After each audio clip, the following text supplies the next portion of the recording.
Hi everybody, welcome to PC Perspective. We are doing another live review for you this time with the GeForce GTX 690. I'm Ryan Shrout. And I am Tom Petersen.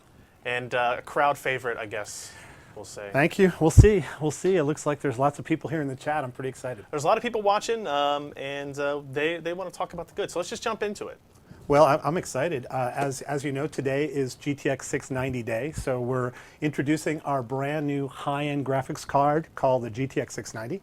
It is, without a doubt, the fastest graphics card we've ever built, and it's probably also one of the quietest. It's about as quiet as a single GTX 680. So if you look at the engineering work that's gone into this, it has taken it all to a new level.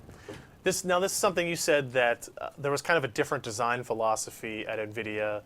Maybe the big guy in charge put down a different edict on what you needed to do with this, because it is, you know, when we first saw the card, it does look very different than your traditional graphics card. It looks great, and there's actually more to it when you dive into like the detail and the materials and that kind of stuff. Absolutely, and I'll show a few slides real quick, but the philosophy of this card is very different from what we've done in the past. I mean, Jensen pretty much said, I want to build sort of a love story for graphics, and this is, and I'll go through some of the details about what's in this card, but it's almost no expense was spared. It's using exotic materials. There's pretty much no plastic on this at all, and it has outstanding thermal and acoustic properties. And all of that comes from sort of a different philosophy. We're not building sort of a optimal cost card. We're building basically the best card we can. Okay. So let me show you just a few slides and we'll get started, okay? So back to 690. Of course, this is a great picture of it. You can see a lot of what it's about. It's 2 GPUs on one card, and that's where we get really the fastest performance from. But it's not built with the typical materials that we have in the past used. This is actually cast aluminum frame with a trivalent chromium plating. And what that means is that it actually is better for both acoustics and thermals than plastic is. It gives you a much better performance, and it really looks cool. We're using injection molded magnesium for the center housing. So when you look at this thing, that black part is actually solid magnesium. There's no fakey kind of plastics. I like if we switch to the close-up of this, you can see a lot of the texture in on that housing as well. So we're showing that on the live stream, the close-up of the slides there. Yeah, it's heavily textured. This is actually oh, go ahead. Right here, if we zoom in on this, you can see. There you go, yeah. We've got the individual pieces here as well, cut out for the GeForce GTX branding up there as well. Yeah, very cool. And this whole piece, as I said, is injection molded magnesium. And that gives you not just a cool look, but it's even a better conductor of heat. So the whole idea of this is to really improve the industrial design of the graphics card, make it something that you're excited to look at and really reflects the quality that goes into it. Another thing that's cool is these windows right here. If you kind of come to the close-up, this window is actually not a plastic window. It's made out of polycarbonate. So it's a much sort of more scratch-resistant material, and it'll look like glass. So you can effectively see all the beauty that's inside the card. It's beautiful not just on the outside, but on the inside. When you take this card apart, if you kind of pull these pieces off and you look down, what you'll see is that there's an SLI bridge chip, which is done using a PLX design, and there's 2 GK104 GPUs. So the same GPU that's on GTX 680 is what powers the GTX 690, only this time instead of 1, there's 2. Another cool thing is there's a 10-phase power supply, so we deliver lots of power to the GTX 690 so that it runs at its highest possible performance. And we're using thicker copper than normal. It's a 10-layer PCB with 2 ounces of copper per layer. It's very, very high-end design, using very, very low-profile components. Now, the reason we're using low-profile components is if you look at this base plate, it's heavily ducted. And the combination of the ducted air plates with the low-profile devices on the motherboard allows us to reduce turbulence. So when you're running the fan, there's no buzz, there's no noise, there's no sort of funky whirling sounds. The GTX 690 has extra cost and extra design trying to make it the quietest design we've ever built. And it actually succeeds. It's definitely the quietest dual GPU card we've ever built. Now it does use dual vapor chambers, which we introduced back in the day. I guess it was 590 was the first time we used dual vapor chambers. But these are very, very efficient, and they're nickel plated. So they look great, and they're very, very high performance. Now on the Windows, is there any purpose to being able to see through onto the heatsink other than looks? I would actually say, well, in some cases you could see dust and things gathering, but that's not really the purpose. It's just really because you want to see how beautiful the whole card is, and having windows here really kind of makes that pop out for me. Okay. So if we go to the specs of this thing, the GTX 690 has 3072 CUDA cores, so it's using 2 full GK104s.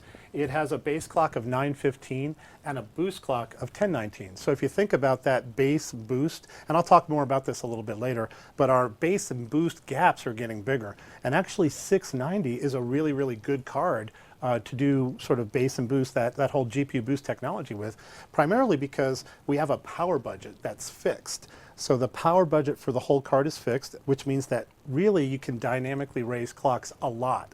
And you're not limited by the silicon of the clock, really, the silicon max clock. You're more limited by the total power consumption. So that's what GPU boost is really good for, right? Okay. It uses 4 gigabytes of GDDR5 for the frame buffer, and 2 8-pin connectors with a max TDP of 300 watts. And we'll talk a little bit more about what that 300 watts means, but again, think of it just like 680. There is a max rating for the typical power, right, 300 watts. You can go over that, and the board is still guaranteed to work using the power slider with the different third-party tools. But the experience, the acoustic experience that we're delivering at 300 watts is sort of what we call, optimal. You get a great balance of performance and acoustics at 300 watts. We have 3 dual-link DVI outputs, so these guys are all active, 3 dual-link DVI, and 1 mini DP 1.2, and of course it's PCI Express 3.0. I think one of my favorite parts about it is, I guess, I might be different in the fact that I have tons of monitors kind of sitting around, but the fact that I can just use 3 DVI cables to do NVIDIA Surround versus having to use any kind of adapters, active or passive, is actually a pretty big plus. It's very cool. I mean, if you just take a look at the close-up here, I'll show you the adapters again. So looking right here, 3 dual-link DVI and then the mini DP. And what Ryan was saying is very true. You can use these guys to connect to the monitors that are available today. And that's a big plus, I think, for 690. Mm-hmm. Very excited about it. Okay, so let's talk a little bit about performance. And I think the best way to talk about performance is to start off by saying that the performance is approximately the same as GTX 680 SLI. So normally when we do 2 GPUs on one card, the performance comes down because we have to clock it down to get it to work in a thermal budget. With 690, we have a ton of performance headroom. We're actually able to keep the clocks fairly high, and it uses the full GK104 die. So that means that the performance of a 690 is about the same as a It's about the same because the base clock and boost clocks are lower. Mm-hmm. Right, and that's where we get our performance difference. Exactly. What I found was interesting in our testing was that with the boost clocks being within about 4% of each other, mm-hmm. That's pretty much where your performance delta was kind of sitting between 680 SLI and 690. Yeah, that's a great way to think about it. Base clock is worst case clock, and boost clock is more typical. So what Ryan's talking about is that the GTX 690 boost clock is actually very close to the GTX 680 boost clock, and that's why these two designs end up being very, very close in performance. Okay. So let me show you a little bit of data, then we ought to jump to your website. Yep. So this is our measurement. There's a ton of reviews that are posting today, so don't take my word for it. Go look at Ryan's review and others, and there's really good data out there. But what we're seeing is performance is varying somewhere between 25 and 60% faster than 590. So that's looking at our last generation dual GPU card to this generation dual GPU card. We see somewhere between 40 and 60%. That's a big jump from generation to generation. Now another way to look at it is power efficiency. So this is how much performance per watt do you deliver. And you can look back to 680 and say, hey, that Kepler was very power efficient. Same thing for GTX 690. Now you take 2 of them and compare it to, say, 590, and we're somewhere between 50 and 100% faster or higher perf per watt than we were from our last generation. So it's very compelling perf per watt. if you look at, whoops, what we ought to do now is take a look at your results, Okay. and stop, trusting NVIDIA. Right. So the graphs, everything looks good on there. If we switch over to our other camera here, we've got a little bit of a close-up. It's a little bit dark because we had to end up pointing a camera at our screen here because we ran out of inputs on one of our systems. So we'll just bypass all this. If we just go to the raw performance metrics, I think that's what most people are really interested in. And obviously Battlefield 3 is a big one here. If we look, you will see 1680 by 1050, maybe not that important, but even if we look at 1080p, you can see how the single 690 compares. The green bar is the average here, 125 frames per second versus 72 frames per second of a single 680. So we're seeing good scaling there. And then if you look at the 590 and the 6990, the first thing that stood out to me is, wow, a single 680 is actually really close in performance to those two cards, which is great to see. The other thing you'll notice is just how much ahead in performance the 690 is compared to the 590 and the 6990. Yeah, it's a generation ahead. And we also test 2560 by 1600, and then if we get into 5760 by 1080, so let's throw the most pixels we possibly can. And what I thought was really great is we were able to play Battlefield 3 5760 by 1080 at 70 frames per second. Wow, average. Yeah, which is good. Which is awesome. Yeah. Right, and the single 680. Actually, this is actually a high preset. But if you look down at the 590 and the 6990, that's not even close. Yeah. Like they're hitting different limitations. It's not really just raw processing at this point, right? We're seeing other limitations that are hitting that. That's cool. Yeah. I hadn't seen that data yet. And then if we look at let's say 1080p, you'll see here how the 690 compares to the 680 SLI and also the 7970 Crossfire data point as well. So you can see that 690 is very, very close to SLI. Yes, right, it is. SLI. And that was the case across pretty much all of our benchmarks. You can see here actually 5760 by 1080, they're identical, essentially an average frame rate. Interesting. Let's see, what's another one that's kind of interesting to look at? Metro 2033 is another kind of demanding title.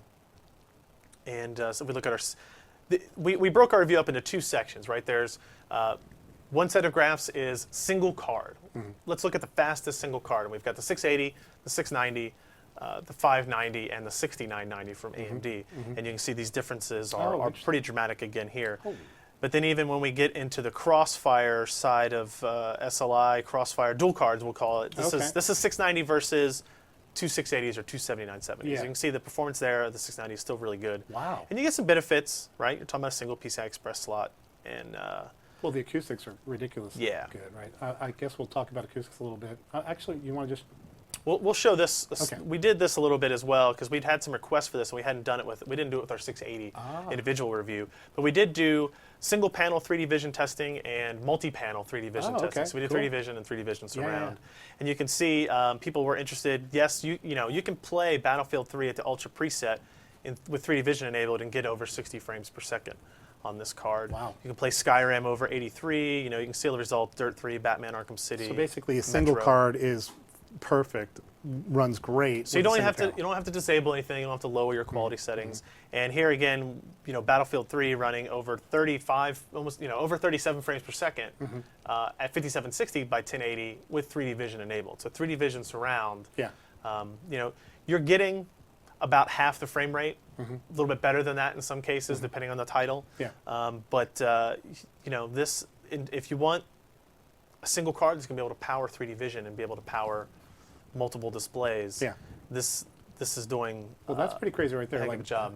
Deus Ex running 5760 by 1080, and these are the minimum frame rates of 72 with 8xAA. Yeah. Wow. Yep. It's pretty good. Yeah, and this is with it 3D vision enabled, so you can see. I mean, you're still running over 40 frames per second with your minimum at 40 as well, essentially. So it's actually a really smooth gaming experience all the way across. Yeah, I mean, a lot of people have asked me about the smooth gaming stuff and about sort of the frame metering, and it's true that we do have great frame metering technology. Probably won't show up in your charts quite yet. No. But we'll talk about frame metering another time. Okay. Okay, so back to this. Yeah. Okay, and great. we were at the acoustics part. Acoustics. So one thing I did talk about is that it's got this. If you come back to the close-up, you can see it's got the center fan and the air is actually sucking in here and then blowing across both sets of fin stacks. Now, these are very high efficiency fin stacks, and of course GK104 runs very power efficient. So the combination of a really, really high-end thermal design coupled with low power efficient GPU means that we can hit brand new acoustic points. So if you look at this, what's shocking is that GTX 680, and these are, by the way, very conservative numbers that we're showing on our chart. I know a lot of websites have measured lower numbers, but we're seeing about 51 dB worst case for GTX 680 SLI. You know, put it in a chassis, make them kind of close to each other, and you can get up to 51 dB. Now that's super quiet for multi-GPU configurations if you guys look at the past. GTX 690, we see measures about 5 dB quieter, which 5 dB is very, very different. I think 10 dB is like half as loud, right? So yes, 5 dB is roughly a third quieter, or maybe actually more like 2/3 quieter. So it's truly a step function in terms of how efficient is this thermal design. So our board team, our thermal team, you know, the guys that even did the ID have all kind of come together for the first time in a way that's new, and we've delivered a thermal design that really is delightful. Now I want to go back to my story here if we switch back, and we're going to look at the power consumption, temperatures and noise and that kind of stuff. Sure. Now what I found was really interesting is if we look at these power consumption numbers, comparing the 690 to the 680, the 590, and the 6990. Now the 690 is using quite a bit less power than the 590 actually. It's 468 total? there we go, yeah. So 55 watts or so, 45 watts less power than the 590. Yeah, big difference. Right, and keep in mind all of our performance metrics that we just saw. That the 690 is way outperforming the 590 while doing it at less power. So even if you're not a math whiz, you can figure out that your performance per watt way up is going to be way up. Yeah. Right? That ratio is going to be great. I thought it was interesting. Compared to a single 680, we're using about 150 watts more power. So that gives you an idea of how much power that individual GPU is kind of adding to the picture. So about 150 watts when active with the second GPU. Correct. So yeah, I mean, it's pretty impressive to see 468 watts under load, and then how it performs compared to the 690 and to the 590. It's a big step up, no doubt. And actually, we did find the 690 use less power than the 680s and SLI, as you would kind of expect. They tend to have slightly higher clocks. Yeah, exactly. You have less components necessarily, one less PCB to power and that kind of stuff. So that's interesting there. Also, keep in mind, Tom won't be able to comment on this, but look at the 7970s running in Crossfire down here are using 110 watts more power than the 690 and about 80 watts more power than the 680 SLI. So we'll see. AMD's already teased their 7990. They've already talked about their New Zealand card. So we're curious to see. Yeah, you hadn't heard anything about that, I bet. No. Yeah. So we're curious to see kind of what their take on the multi-GPU solution is going to be. So what did you have the 7970 power number up here? Not a single. Okay. Just here on the Crossfire setup. Okay. Yeah. All right. We talked about the 680 already, Tom. we don't need to go back into that. So then if we look at the sound again, this is what I thought was interesting. Our measurements show that the 690 is actually just barely louder than the single 680. You can see here under load 41.1 versus 40.9. Yeah. Now, we're not testing in a specific sound testing chamber or anything like that, so there might be a slight variance here, but it's very close between these two. And then the 590 was actually a very quiet card as well. The 6990 was never known as a quiet card. We can see that there as well. Well, I mean, we did spend extra time and attention to the thermal solution, right? So this guy is definitely the best thermals we've ever done for a multi-GPU, and it really does show. Yeah, very exciting. And then the last one here is if you compare the single 6990 to the 680s in SLI, you'll see that there is 5 decibels is a noticeable amount of sound difference. So if you're I kind of say this in the conclusion of our stories. If you're the kind of gamer that knows you're going to do 680s SLI, more power to you. It makes more sense. It does. To do this in terms of spacing in your system, and thermals and acoustics and the ability to expand further beyond that. If you want to, could add another card for physics. You could do quad. You could do quad. You could do quad. I'm not against quad. I'm actually pro quad. I bet you are. I'm pro quad. Yeah, I bet you are. So. But one thing I really love about this is, if you're right, if you know that you're going to do SLI, you don't have to trade it off anymore, because usually you would have to decide, like in the last generation, between a 590 and two 580s, but you knew that the 590 experience was not going to be 580 SLI. It's going to be slightly down. So what, if we compare the 690 to the 590, one of the other things that kind of cropped up in our story was, going back and having to re-educate myself about the 590 a little bit. It was like, there was a 27% clock decrease going from the 580 to the 590. Yes. And what is different about the architectures that allows you to keep the clock speeds closer? Is it GPU boost? Is it the new SMX architecture? It is mostly GPU boost. Because if you think about it, what we have to do with a card like this is manage power, right? And we're now dynamically measuring power, and we're adjusting the clock in real time, right? So what that means is you don't have to be super conservative like we had to be on 590. On 590, you have two GPUs. Both are going to consume the same amount of power with a fixed clock. So that means you have to look at the worst case application and the worst case environment, and worst on worst on worst, and you end up lowering the clock down. Right now, what happens with a 690 is you do worst on worst on worst, and you do lower the clock down. Right, we down to, what is it, 918 or 915? So that number is actually pretty low. But the good news is that we're monitoring hardware real-time power consumption, and most of the time you're not close to the max power, so we boost the clocks back up. So because we're taking advantage of that dynamic range on application load, we can actually get the clocks back up to where, mostly you're running near the silicon limits. So that is a very different way of doing clock and thermal management versus what we were on 590. So there is a huge delivered performance advantage, and it's awesome. It's a much better way to do clocks. Interesting. Okay. Yeah. Okay, shall we go on? Yes, let's move on. Okay, so boost. We're getting ready to talk about boost. Okay, so this card does boost over a gigahertz. I think the spec is 1019-ish. Correct, 1019. And so the cool part about that, as I was talking to Ryan, and we should recap boost a little bit, what GPU boost does is it measures power out of the card and monitors it in real time. So we know, how much power is going into each GPU. And we can use that to say, raise the clocks or lower the clocks, or raise the voltage or lower the voltage in real time to stay within our power cap. And that's the general technology of GPU boost. Now there are two numbers that are important with GPU boost. One is the base clock. And that's the first spec, which was 915, right? Now that base clock is our worst case guarantee. So if you take the card and you put it in a hot chassis, which you shouldn't do, and you put that hot chassis in the middle of the Sahara, which you also shouldn't do, unless you want to buy a lot of these, in which case maybe you can. That's perfectly fine by me. But the point is that in the worst case, running the worst case load and the worst case app, we're not going to go below 915. That's sort of what you used to think of as the clock.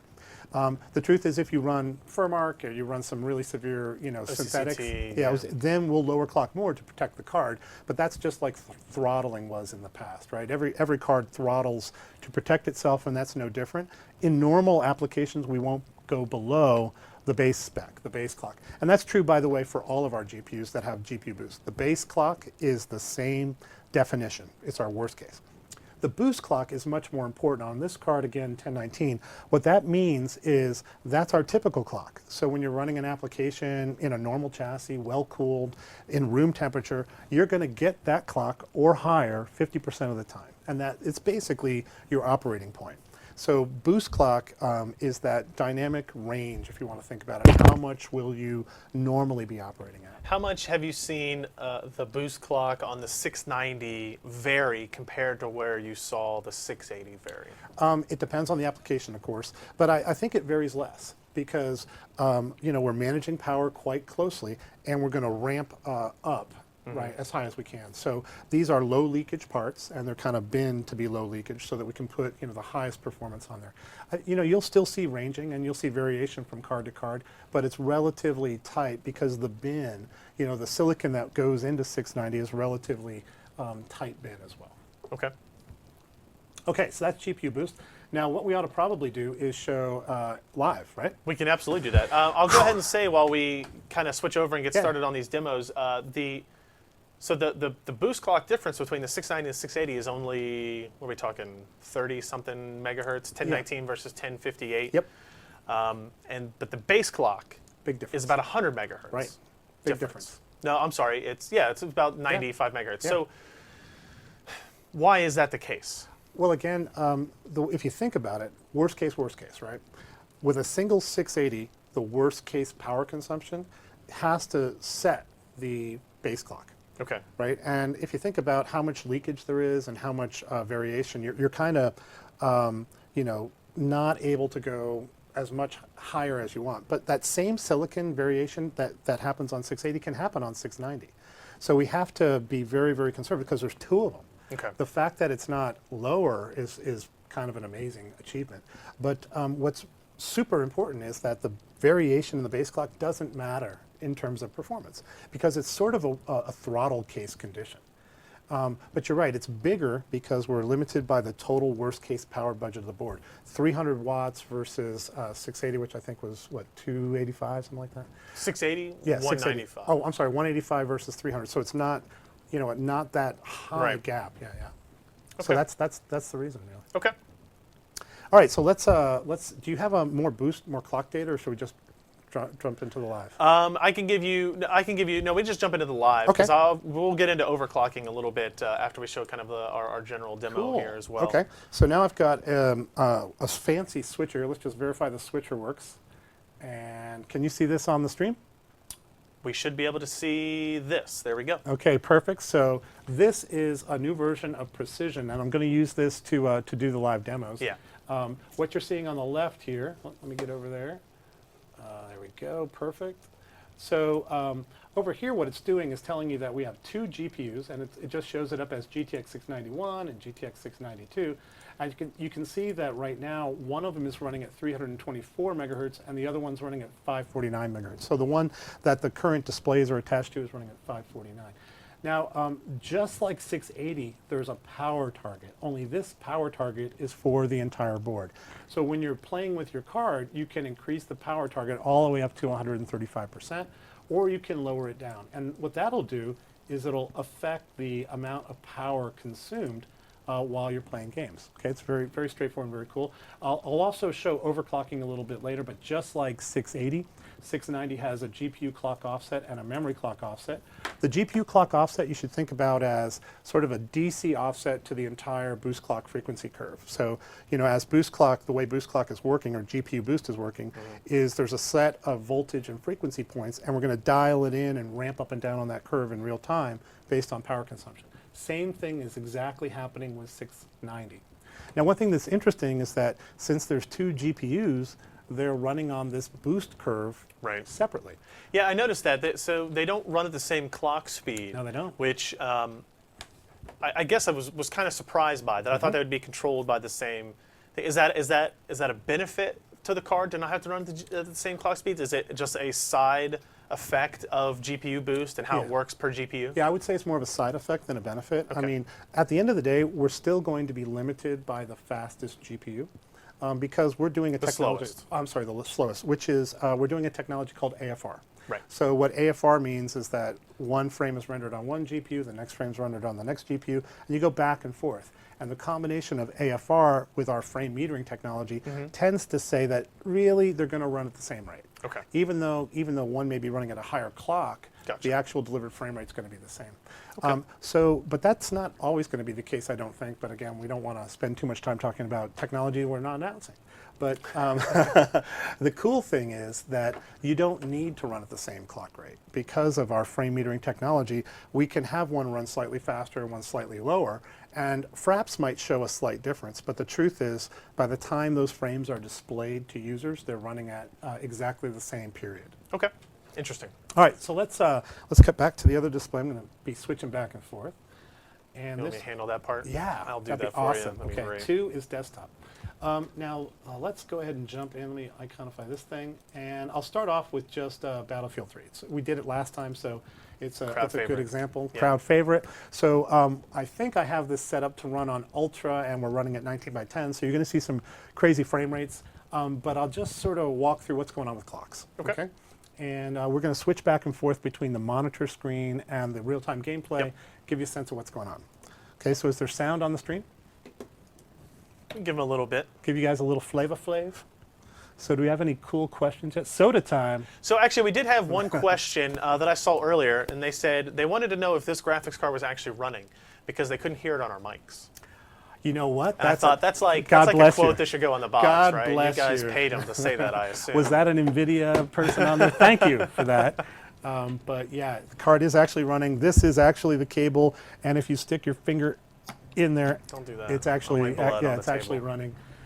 So let's take a quick look at options. So on video, I'm running Ultra. Everything's set up. It's 19 by 10. VSync is off, and we're ready to rock and roll. So let's go back and go back. And what I'm going to do is just go back to the campaign that we did last time. And we're right at the part where I'm supposed to not die super quick. Right. And I did last time, I think. But this time, Don't do that. we have it set on easy. So I should be totally. I thought, no, should- Tom, I got to tell think you, we I did that last time. I think you did that. I did No, that it was last- easy last time? I think I did, No way, yeah. you're kidding me. Yeah, sorry All about right, that. so here we go. This is a Battlefield 3 running on Ultra, and we're getting some really crazy, obscene frame rates. I'm waiting for Now, the if you guys. see, I'm watching kind of the live stream as well. Keep in mind that the quality may be a little bit downgraded because we are okay. streaming over Flash and that kind of I got stuff, it.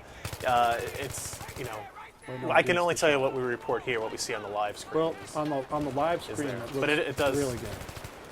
Actually, it does. Yeah, I'm really actually delighted with the, and you can hear we're playing, and you probably can't hear anything different on the mic because it is basically totally silent. I mean, you hear more from the fan that's cooling the CPU than the fan that's cooling the GPU. Yeah, we're using our test bed here we're using a Corsair AX 1200 watt power supply. This is our normal GPU test bed that we use.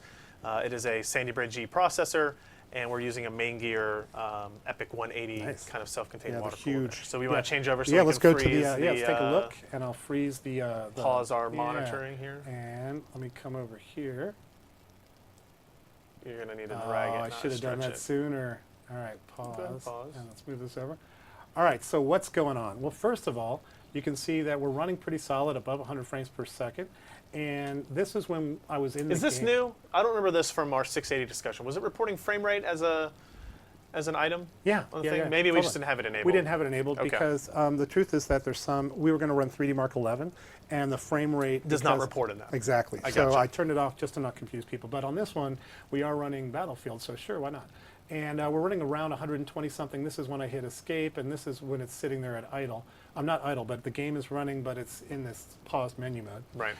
So here's something cool. The power you can see is varying, and it's running between 93 and 70 and 93, and that's GPU 1. GPU 2 is again running randomly. About the same. About the same. And you can see utilization is running, high 80s, 90s. But what's interesting is there are points where you're only utilizing 70% or 62%, or I'm sorry, 70%, 72% of the GPU power. Yeah, it's interesting, right? Because the power is not 100% yet, and the utilization is not 100%, but the clock doesn't bump up that much. Now we're running at 1058, 1058. which is higher than your typical boost. Right. Of 1019 on Right. the 690. And that's just because these numbers are below 100. exactly. Because it's low, it allows it to clock a little bit higher. Exactly, Okay. exactly. And what's probably happening is we're up near the stock limit. 1071 is probably the stock limit for this particular card, and it's going to Okay. be different for each GPU. Okay. Right. So, but again, you're running very stable. You're way above, sort of the min spec. So this would be a great example of normal behavior. You're running Battlefield 3. You don't have to tweak anything. You turn it on, and because you're not consuming the most thermally stressful app, boom, clocks are going to be above the boost clock. Okay. Okay, pretty straightforward. Yep. Now, since we're here, let's go back to the other screen, if you don't mind. And Did you want to unpause that? I probably do. Let's go back to. Let's go back. Yeah, go back. We're going to swap back and forth. Real time, baby. Stuff happens. All right, turn that over. Or did you go want to back? change the power factor? I was going to change the power. Okay. All That's right. all right. There we go. All right, so over here, I'm going to pause this again, sorry, so I don't run out. And what we can do in real time is we can come over here and play with precision. Now, the first thing, if we're going to overclock, the way we do it is we first raise the power target. Okay. Now I have a question. Yes, sir. As our audience they're going to overclock the graphics Of cards. course. If you're going to spend $1,000 on a GPU, you're probably going to do it. Yeah. Is there anything wrong with just always sliding it all the way to the right? There's nothing wrong. You can't hurt your graphics card. So the way this is designed is this is your target. And the way to think about it as a power target is how much power would you be okay with the card consuming? And in this case, you're saying, I would be okay if we consumed 30% more power than stock. Stock is maxing at 300 watts, so 30% more is what, like 390, almost 400 watts. 400 watts. Now, if you allow this card to consume 400 watts, it's not going to hurt itself, but what's going to happen is it's going to make more noise, right? Because the fan is going to spin up and it's going to evacuate another 100 watts. So it's a trade-off. We set our fan and our clocks and our voltage to be a delightful experience running out of the box. But a user, if you're doing water cooling, God forbid you do water cooling on this one and throw away this beautiful thermal. But you could, because if you do water cooling, you can crank up the the TDP and it will be delightful all the time, right? Okay. And I do know, and perhaps a water cooled solution on this would be pretty attractive. And if you do water cooling, please send me this. The cooler. Send me the original All right. cooler. Okay. Yeah. So anyway, in this case, we're gonna crank it up to 135%, 134%, and then the next thing you would do is you'd start playing with this. Okay, now I'm just gonna try 80 megahertz first. I don't want any trouble. All right. All right. Yeah. I don't want any trouble. I don't want to crash. So I'm gonna apply that, and boom, right away we should be seeing higher clocks. Let's unfreeze this, and boom, 1019. So let's go back to the game and actually do something, huh? All right, and click on that, and then we should just say return the game. All right, so now we're killing some guys. Okay, do you got sound on there? I'm going to try to snipe out these guys up here. With a grenade, you're going to Snipe them with a grenade. Hey, I'm not saying I'm like good, but I'm not horrible. I understand. I'm not horrible. All right. See if I can get him. All right. Come on, baby. There we go. And now let's just get up here with a little bonsai. Oh, wow, he went through the wall. Did you see that? He went through the wall. All right, let's get out of here. So let's go back to the other thing, and we'll see what we see. All right, so let's pause this. Pause it. Oh, man. All right, pause. Where's your mouse go? There it is. Pause. Okay, so frame rate's up a little bit. Power consumption is up a little bit, right? We were down in the 60s and 70s. And clock now, this guy is running at 1121, and this guy is at 1137. So you can see that the clock came up from here where it was 1058. Now we're up to 1148. And that's all pretty solid. It's just the way the thing overclocks. It's pretty easy. Power slider and running up the GPU offset will pretty much overclock the card out of the box. Okay. Now another thing we could do is show what happens if you don't change this guy, right? Just say, go back to default, leave it at the 100%, and then just increase the clock, right? Because what I would expect is us to hit our 100%. You'd have almost a solid straight line of power, right? And then what we would see is the clock should be dipping down. Okay, right? So all right. Let's do that. That'd be. Hold on one second. Go ahead and unfreeze that. Unfreeze this, and let's go back. Now I don't think you're really going to see a solid line on power, but you should see a lot more variation on clock. Let's see what happens. Okay. Unrehearsed. It's always good to do on a live stream. I think so. Something that you haven't people tried. People appreciate the real time. Yeah, this is definitely real time. Anything could happen. So let's see. Unfortunately, I killed all the guys, so evidently nothing's going to happen. Just walk straight. There you go. There you go. So where am I supposed to go? I'm supposed to go back here. Yeah. All right. So let's just stop there. Oh, just kidding. You got to go back. All right, here we go. Going back in here. Throw a grenade and blow up a car or something. Okay, let's go. Ready to go. All right.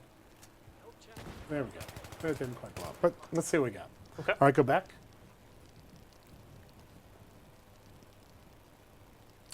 All right. Well, let's see. Oh, yeah, you do see more clock variation here, right? So let's pause it. Gosh, where's okay. So what happened? I set the default clock, default power back to 100%. So now we're kind of hovering right around 100, right? Which is pretty cool. And now if you look on the clocks, which are down here, you see the thing kind of doing, you know, high and low and high and low. It's trying to dial it in precisely. So it's actually pretty easy, and you can see the hardware monitoring doing its thing and adjusting the clock and keeping us where we need to be. Now, a curious thing to point out here, these are the two GPUs. What does this tell us? Does this tell us that GPU 1 is the less ideal GPU in this particular card because GPU 2 seems to be running at a pretty steady I frequency? Would say, let me just think can through this. we get any interesting information from that? I will bet you, and I don't know, we'd have to look at this in detail, but what this is saying is that GPU 2 is running at 1154, pretty stable, and then the GPU 1 is kind of coming down and idling, you know, going down and up on the clock. And since utilization, it should be very, very close, and you see they are kind of running, you know, right in lockstep pretty much.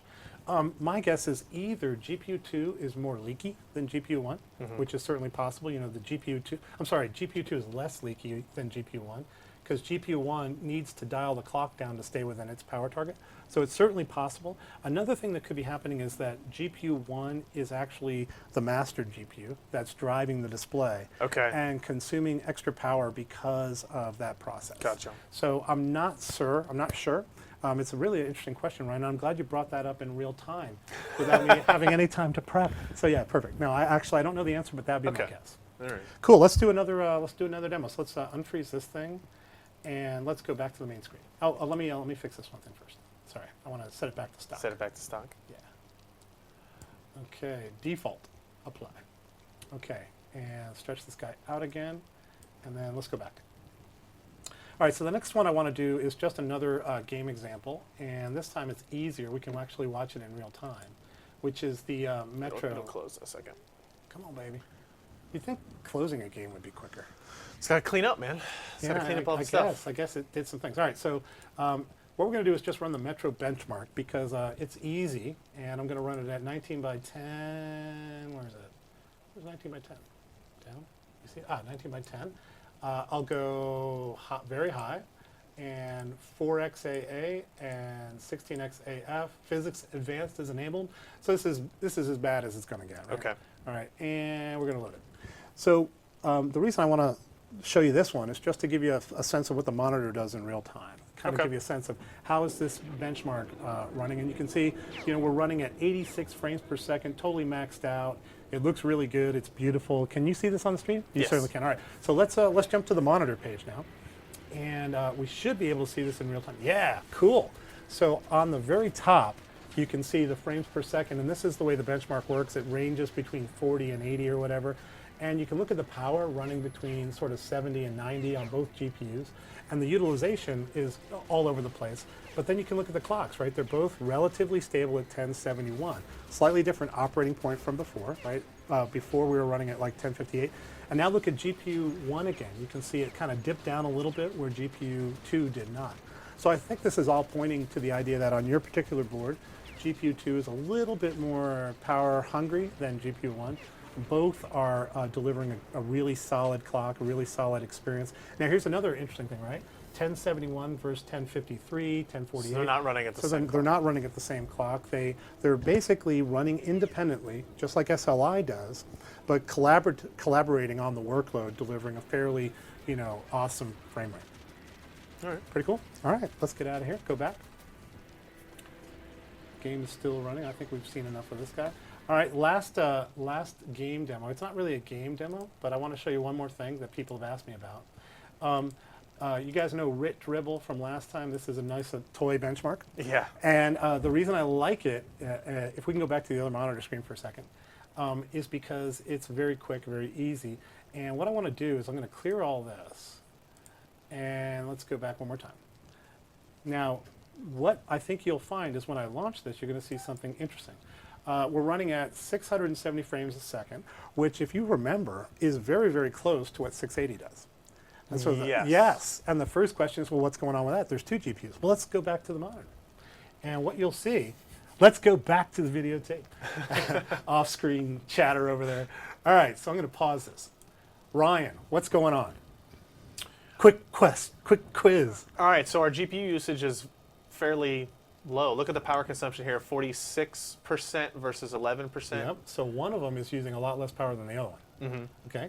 And what's this? And utilization? that is our utilization. So 53% and and 17. 18%. And then our clocks, if you look at the clocks, one GPU is running at 800 megahertz, one is at 300 megahertz. Right. So what's up with that? So this is, what do you call your software, your feature? Profiles. SLI profiles. There you go. That is saying that you don't need SLI for this? Well, we don't have SLI for this in the sense that this application really doesn't benefit from SLI. Okay. So there's no profile in our driver that says, oh, okay, RIT drivel, SLI, this is the method that we're going to use for SLI. So what actually happens on 690 is multi-GPU acceleration is disabled for an application, then the one that's not being used will go idle, right? Which is, for us, the idle clock is 324 megahertz. So I see. one GPU is completely, basically off. I mean, it's below, it's running at 11% consumption. Okay. Right now, the other GPU is throttling itself down. And if you look at this, right, it started at 915, which was our base clock. Then it went to 888, then 849. It kept stepping it down all the way to 797. So what's happening with the other GPU is it says, for this particular application, I don't need to run at a high clock, so I'll step myself down. So we're paying very, very close attention to power consumption. And the algorithms that we're using are intelligent in the sense that if you're not, not being utilized, go off effectively. And if you are being utilized, then dial yourself down to the lowest possible clock. That's what I want to show you. Cool. All right, let's go back to the main screen. And I want to show just one more thing. Sure. But not yet. We'll wait. Maybe we should show it. I don't know. You want to show the last thing? Sure. All right, let's show it. So there is yes. on this guy. Yes. All right. So if you can we do a close up here on this thing? So on the top of the GTX 690 is this thing that you might think is sort of a decal, but actually it's an LED, and that's a rubberized LED. That LED is built onto the board, and it's connected to I/Os on our GPU. Now those I/Os are actually exposed through a technology that we call NVAPI, which is the way that software, third-party software, can communicate to our GPU. The same way Precision talks about overclocking, Okay. You can now manipulate that LED. So we made that exposed. It's actually on our website now. There are new calls for NVAPI to manipulate this and discover this LED. Now it's hard. If we go to the close-up again, it's hard to maybe see it because of the studio lights and that kind of stuff. But are we Yeah, turned I'm up? going to go manual so we can see. Yeah, let's turn up all the way so we can make sure, so you can see. That's all the way up. That's all the way up. It's tough to see here in person. You can definitely tell. Yeah, there we go. It's a little bit better there. And here's all the way down. This is off. So Okay, so there's the difference. So you can see it on and off. Now in a dark case, this will be much more apparent. Much more apparent, much right? more dramatic. Yeah. Now, this little app is just a prototype from EVGA. We asked them to put this together so that we could show that the LED is completely controllable, it's software controlled, it's through an API. If you're a third-party app developer out there, feel free to take advantage of it. And in this little, I'm not sure if EVGA is going to make this available. Eventually, this is probably going to be integrated. Probably part of Precision. Part of Precision. Yeah. But given the timing, we didn't give them a lot of time. They were able to put this app together, which I strongly, really appreciate.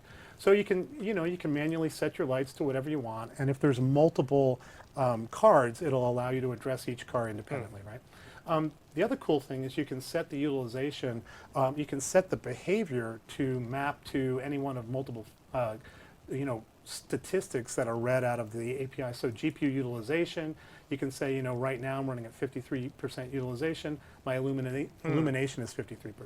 So you can do GPU, you can do frame rate per second, you can do GPU clock. It's just a little beginning of, this is going to be pretty cool. I think you'll see, some memory has that little LED thing. Yeah, I remember seeing that. Yep. That was a trendy thing back Yeah, then. Yeah, it was very cool. Now, 5 years later, we're getting it. But I think it's actually pretty cool. I will definitely be adjusting my light, to match what I'm doing. So this little tool is giving us these 4 options. In theory, Could be anything. it could be anything that the NVAPI also has access to. Well, it doesn't even have to be. It could be, give me a pattern. You could have a third-party tool that goes, dot, dot, dash, dash, and it's totally fine because we're exposing a generic API to control the LED. And we should say that if your board partners come out and they have a different LED at the top, EVGA could put their own, Galaxy could put their own.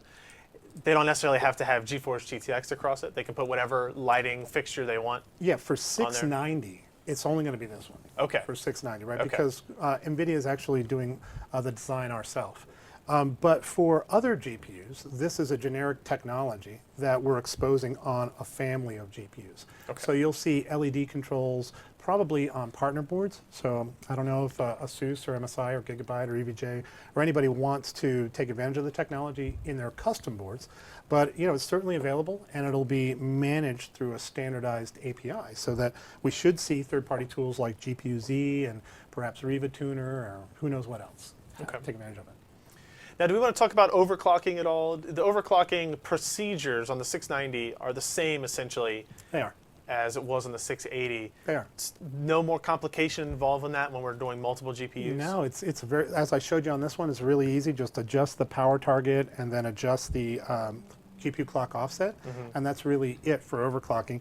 And at the same time, I want to remind people that the memory clock offset also can be adjusted. And these are hugely overclockable memories, just like on 680.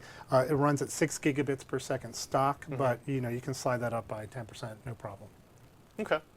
Yeah, so I would say this is without a doubt our fastest single GPU ever, and it's got some cool new features. I didn't even talk about adaptive VSync, but if you guys have not tried adaptive VSync, it works really well on GTX 690. So adaptive VSync, TXAA, FXAA in the control panel. Frame rate limit. Frame rate limit, we didn't even do frame rate limit. Yeah. Damn.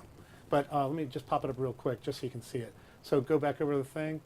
One of the cool features on GTX 690 and 680 is the fact that you can set a frame rate limit. So if you want to run at 628 frames per second, you certainly can. But if you wanted to like go lower than that at like 60 frames per second, let's go 68 frames per second and apply it. And then basically let's go back to the other guy. And let me pull up this thing. Boom, 68 frames per second. So if you look at frame rate limiting, it's just a delightful tech. Let's go back over the other side. I'll show you the power now. Yeah, this is... Now it should be pretty cool. Let's come back over here, and if I go to the performance log and double click on this guy, unpause it. That's what it was doing. So look at what it does now. The clock is, the usage is at 9% and 3%. The clocks are at 324 and 550, 9% power and 31% power. So, you know, it's pretty dramatic. It's pretty cool. And frame rate limiting is something that I think a lot of people are going to take advantage of. You get a rock solid frame rate, look at absolutely no variation, and it just delivers a delightful experience. So frame rate limiting is great. Adaptive VSync is great. Those are kind of, frame rate limit is kind of like a special case feature, right? Where you play an older game, maybe you're still addicted to the original Left 4 Dead or something like that, and you're like, well, I don't need to run at 400 frames per second. I don't need my GPUs to run at that clock speed necessary to do that, and generate that much heat. Exactly. You can set it to 100 or whatever it is you want to do. If you've got a 3D vision monitor, set it to 120 and still get all the performance you need running at lower clocks. Yeah, and lower power I'm a big fan. I think that's exactly it for legacy games when you're not needing to run, you know, at your max performance. Go ahead and dial it down. I mean, why not? I mean, this is cool to the touch, and it's delightful. So, okay, I don't know if we mentioned at the beginning the pricing. This is an MSRP of $999. Yes, which is pretty high. It's an expensive card. it is. Now, what is the justification from NVIDIA for that? Well, you know, the way to think about this card is it is approximately the same as two GTX 680s. The performance is about the same, but what's better about it is it gives you actually a better acoustic thermal experience. Now, the pricing is set roughly by the performance, and that's the way it's always been in the market.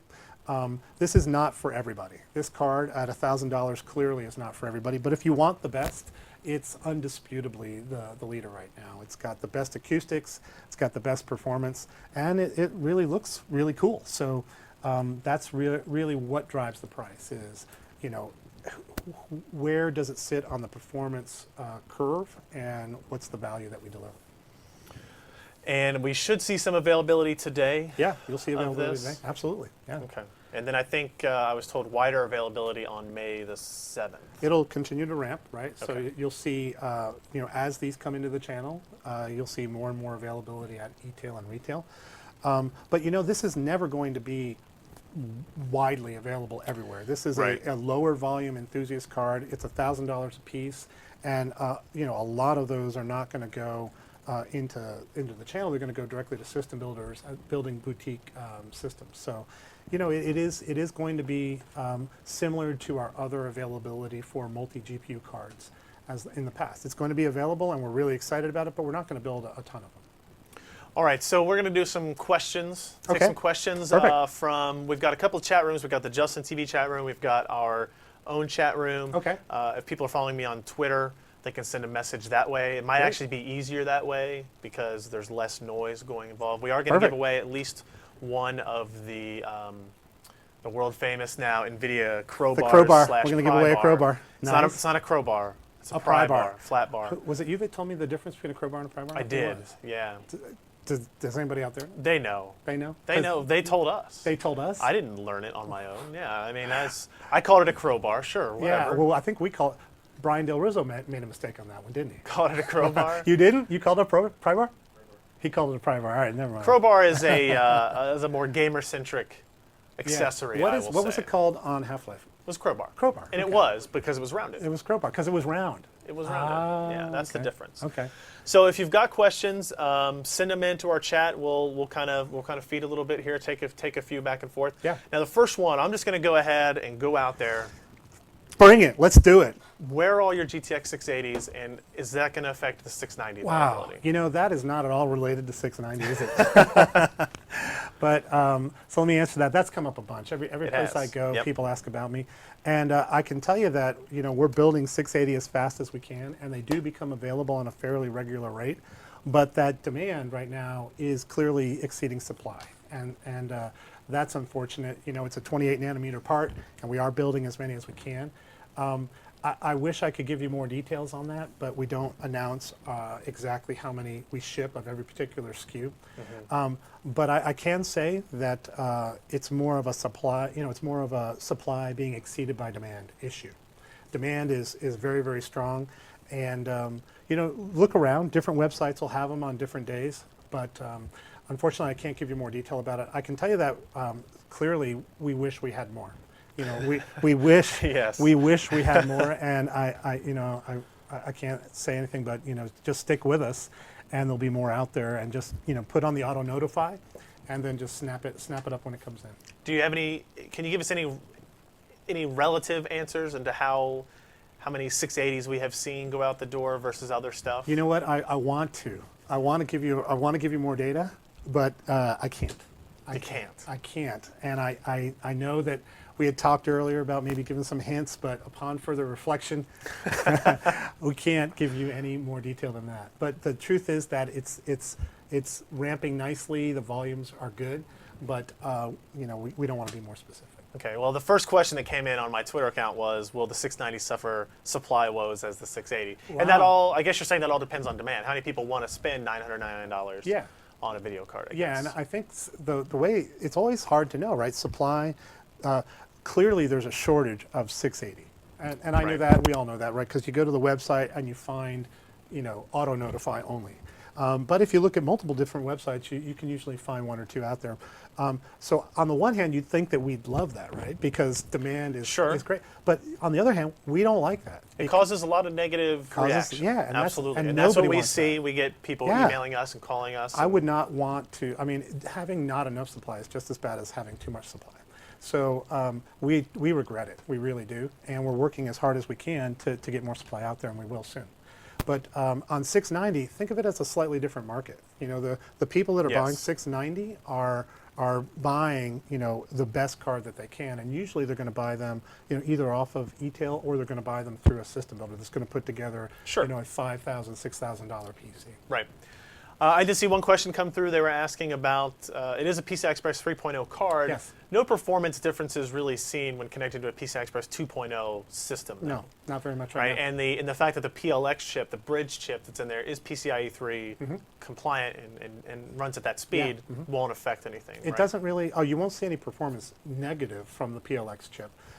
What's really interesting is I've had a lot of questions about, you know, PCI Express 3, how much does that affect, in reality, how much does that affect performance?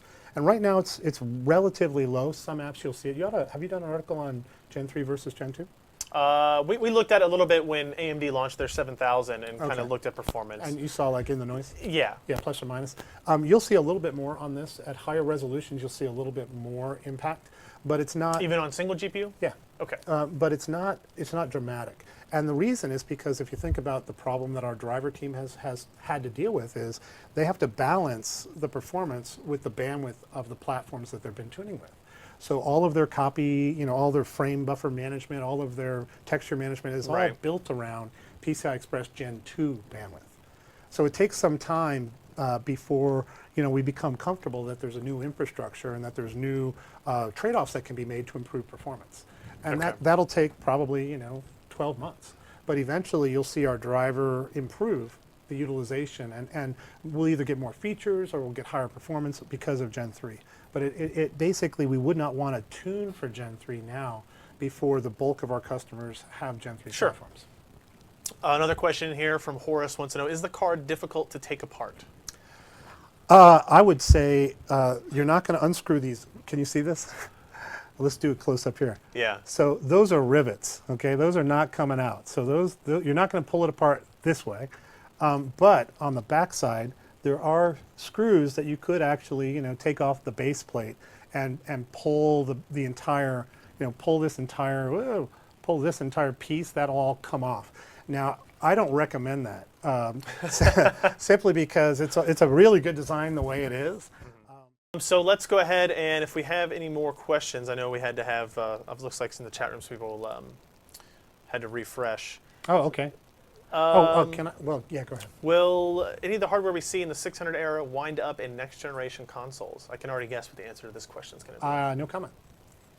Okay, pretty direct. Yeah, so the truth is that next generation console design wins are a whole nother world, and obviously we don't want to say anything about unreleased or unexpected or anything. Okay. No comment. No comment. No comment, baby. Quad SLI support? Of course. So this little connector right here, this is the SLI connector. You can take two of them. You get great quad support. Great quad how has SLI as a technology progressed in terms of, do we see, if we see close to 2x performance with 2 GPUs, what are we at with 3 GPUs and what are we at with 4 GPUs? Wow. We should know there was some confusion earlier. You cannot pair a 680 with the 690 to do 3-way SLI. That is true. You cannot. Okay. You cannot. You cannot. Okay. And that's you cannot for good reason, right? Because the performance of one card is great, and we primarily tune for single card and dual card. So when you take two of these and you get quad performance, you're going to see less than linear scaling, right? Because now when you do two of these, except when you're doing surround, your frame rates are so high that you get limited by other things. Just PCI Express transfer rates, and that's when you might see more impact from running Gen 3. Okay. But the truth is that you are going to see quad SLI. I don't know if has anybody done a quad SLI review yet? I haven't seen it. I haven't seen one. No? But I'm going to keep with this card. You're going to keep. We'll do it. You want to keep this card? Yeah. Dream on, baby. Yeah. So anyway, we'll plug it in while we're live. Quad SLI is supported, and it does have really, really high performance frame rates. Now the other thing, I don't know if I want to mention it, but yeah, there's some cool stuff. Somebody's asking about what about stuttering with 2 690s and SLI? Is it more noticeable in this generation? Less noticeable in this generation? Yeah, I would say stuttering in general is an area that NVIDIA is really, really focused on right now. And that there's technology already in 680 SLI, which we haven't talked a lot about, but I think it showed up briefly, where we do frame metering. And what that means is that inside of the GPU, we're kind of controlling the frequency at which frames are displayed to users. And that actually is what people perceive as stutter. So this will very likely give you a better experience than 590, and it'll very likely continue to get better. Another good question from the chat is, because there are 2 GPUs on this, will AICs, card vendors, be able to add additional display outputs to the 690 design if they wanted to? Yeah, so 690 is going to be an NVIDIA manufactured design. Right? Okay. There's not going to be... Not going to be big variants. There's not going to be big variants from manufacturer. Gotcha. However, just like you've seen in the past, our partners may choose to make their own cards. And I even remember seeing, was it Mars? That was multiple Yes. multiple Two 580s, two full speed 580s. Right. Yeah. So and it was a big card. it's a big card. It was a now, giant obviously, 104, which is this design, is a better GPU to do multiple GPU cards with. Right. And obviously, our partners will do what our partners will do. Sure. But 690, a card that's called 690 and branded 690. Yep. That's going to be this one. Okay. And it does support 4 displays, though. You can do 3 monitors in a surround configuration with an accessory display. Absolutely. Right.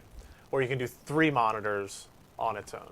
Yes. Non-surround type stuff. Yes. If you just do multiple monitor, we're talking about 3 displays. Yeah, you can do 4 monitors, but you'd have to disable multi-GPU acceleration, which kind of defeats the point. Right. You necessarily wouldn't do that on this Yeah, type you of card. could so. if you had 4 monitors you were using for your desktop.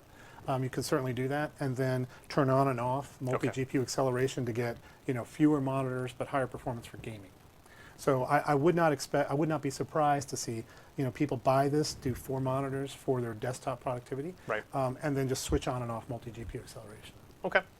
Now the last question we're going to get into, and I think this is one that a lot of people are maybe discussing, is there was a picture that we posted on our website of it was a new video card, a new Kepler-based video card. Apparently, it was a rumor of a GTX 670. Wow. With a Dispally port on it. A Dispally A port? Dispally port. And I think I would be remiss if I didn't ask the question of, is this real? When is it coming out? How much is it going to cost? What are the clock speeds? And how many cores Wow. will it have? Well, I can't answer any of those questions. But what I can say, is that this GPU, which is the GK104 Kepler architecture, is a fantastic chip. And as we always do, we're going to take it from starting at the high end and then drive it down our stack. So a logical thing for us to do would be a GTX 670. And I don't want to make any announcements about the timing or the pacing of that, but I would be, I think that's very likely. Probably pretty likely. Probably, without any comment, very likely. All right. Well, we're gonna close up and wrap up the What show can I say here. with that? I just Yeah, want to say absolutely. hi to Tracy. I hope you're watching, and I do love you. All right. All right. There we go. That There you was go, a little sign off there. Anybody who's still on, let's make sure you check out our full review of the GTX 690 at PCPer.com. We want to thank everybody for coming and showing up. We had a great response And thank you. here. So, Thank you. yeah, It's thank you always for good. coming out. Yeah, we'll do this again. I have a great time. And if you showed up late to the show, don't worry. We are recording this, so we'll have another copy for you to watch the entire stream probably later this afternoon. And yeah, so that was great. Check out PCPer.com/live for a schedule of all of our upcoming events where we do this type of stuff. Yeah. And thank you once again, Tom, for coming out. Thanks, dude. It's good to see you. Thanks, guys. Bye, guys.